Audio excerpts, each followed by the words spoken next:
Malampuson ang Halad Inasal Festival sa Talisay City gahapon.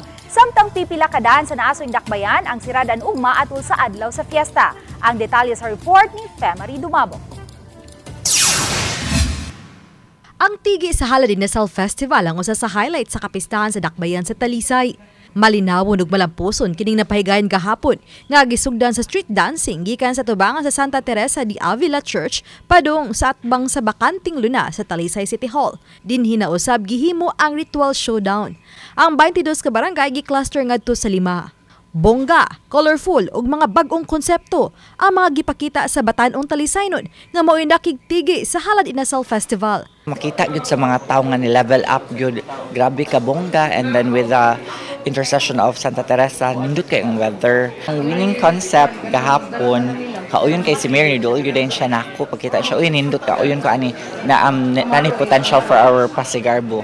Yes, ang kuan lang, ang team lang gyud atong nakadaog gahapon is ang inasal sa Talisay for all occasions. Ganihang bunta gihimo usab ang traslasyon og fluvial procession sa kadagatan sa poblasyon og silingang barangay. Gatusan ka mga motorbangka ang nisalmot. Karong hapon himon usab ang foot procession diin sirad ang dance sa mga sakyanan palibot sa simbahan nga mao'y rota sa prosesyon. Samtang ugma nga mao'y adlaw sa piyesta, pabiling sirado ang mga dan palibot sa simbahan gikan pa lang sa buntag hangtod na sa gabii.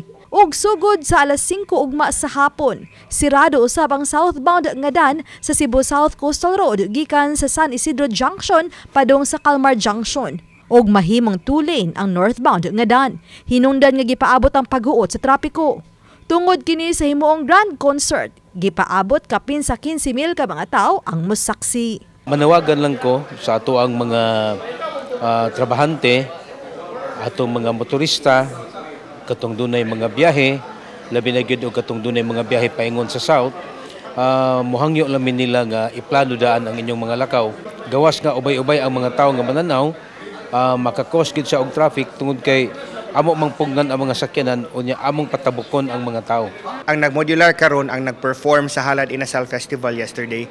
Then nagsabot sa mi sa DepEd na tomorrow all students in the public elementary and high schools, modular lang ilang klase para they can spend time with family and even go to church, most likely adto sa poblasyon ni Santa Teresa. Daghan kay kalingawan ng fiesta, daghan kita gibuhat na kalingawan ng gobyerno, but at the end of the day, let's not forget the reason why we celebrate and have entertainment. It's because to thank Santa Teresa for all the blessings we have received. Uban ni Godfrey Relien, Femari Dumabo. Balitang Bisdak.